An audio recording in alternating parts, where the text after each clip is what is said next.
Okay, so welcome to the first episode of Iyagovos Introspective. I'm going to be talking to you guys about my opinions on video gaming right now, what's going on in the world, what's going on with games, that kind of thing. And I was going to talk actually today about Brothers, which is a game I finished last month, and I really wanted to talk about it because of the whole, the way it affected me personally and the way that the fun I had with that game. However, I've actually been focused on an issue in games for a while now. I've been focused on the idea that pre-ordering's bad, right? There's been a whole thing going on, especially in the beginning of January, about pre-ordering stopping totally. And I feel like I want to say how ridiculous that is. I mean, yes, obviously giving money to someone for free is a silly thing to do. You shouldn't pay anyone anything if they haven't given you a reason to do so. And pre-ordering something like Assassin's Creed Unity is a silly thing to do because it was broken, so I'm not going to pre-order anything from Ubisoft anymore. The same thing, so Watch Dogs and with The Crew, and with probably The Division. I'm not going to pre-order anything from them. Now, Activision, developers that haven't earned my trust don't deserve to be given that free money, right? It's ludicrous and silly. However, blanket statements like "don't pre-order anything" are also ludicrous. I mean, there are developers that have earned my trust. I love Tripwire Entertainment, the guys that have made Killing Floor, and the guys that made Red Orchestra 2, beyond any other developer. They're fantastic. They're so good to the consumer, and they make brilliant games. They're awesome. And I feel that saying that I shouldn't invest any trust in them is a bad thing to do, because a lot of times indie developers need that money from pre-orders to continue funding development. There's a reason we have early access now. I mean, if we're saying don't do any pre-orders, what happens to early access? I mean, is that a pre-order? Because you're buying the game before it's developed. So now we're saying no pre-orders, no early access.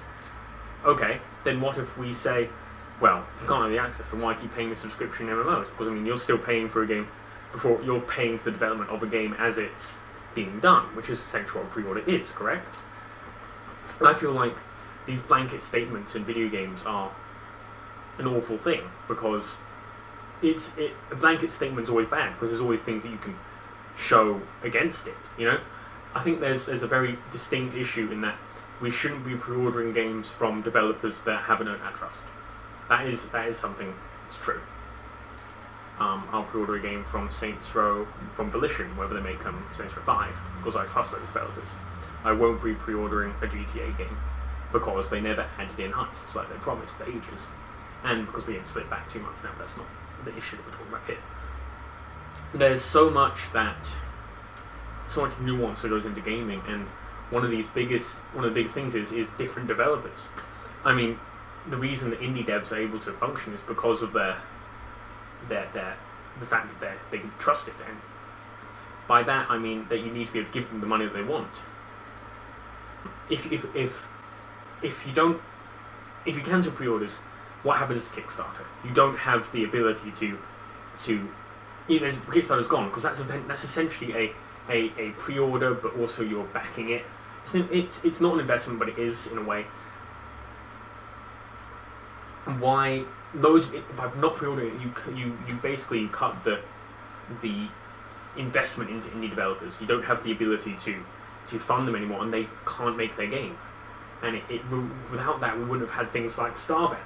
We wouldn't have had things like Shovel Knight, which is one of my favourite games ever. And I believe that cutting out pre-orders totally is a ridiculous, ludicrous idea, and that you lose a massive funding goal for indie developers by saying that.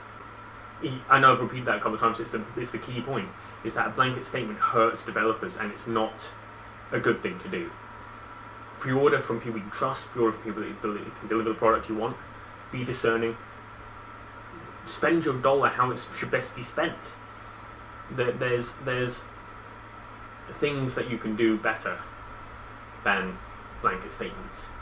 You should always be discerning with your dollar. Spend it how it's best. But also, pre-order if you want. I mean, it's your money. If you want to spend it on somebody doing something that you want to invest in, then go for it. But then always, of course, be certain that you're not going to get the product you wanted sometimes, because some developers produce bad stuff. Alright, that's my little run on pre-orders now done. I'm sorry that I didn't do Brothers like I've been promising. I will do that tomorrow, most likely, or Friday. We'll see how it goes. If you enjoyed this little thing, it's my first one. I'm going to work on the format. I'm going to probably have, when I do video game ones, I won't talk about Brothers tomorrow. I'm going to have picture-in-picture, like here. No, here, on that wall. Maybe. I don't know. I'm working on it. But thank you very much. If you enjoyed this little bit of a talk, please do hit that subscribe button. It means the world to me. And have a fantastic day. I really appreciate your time. And I'll catch you later. Goodbye.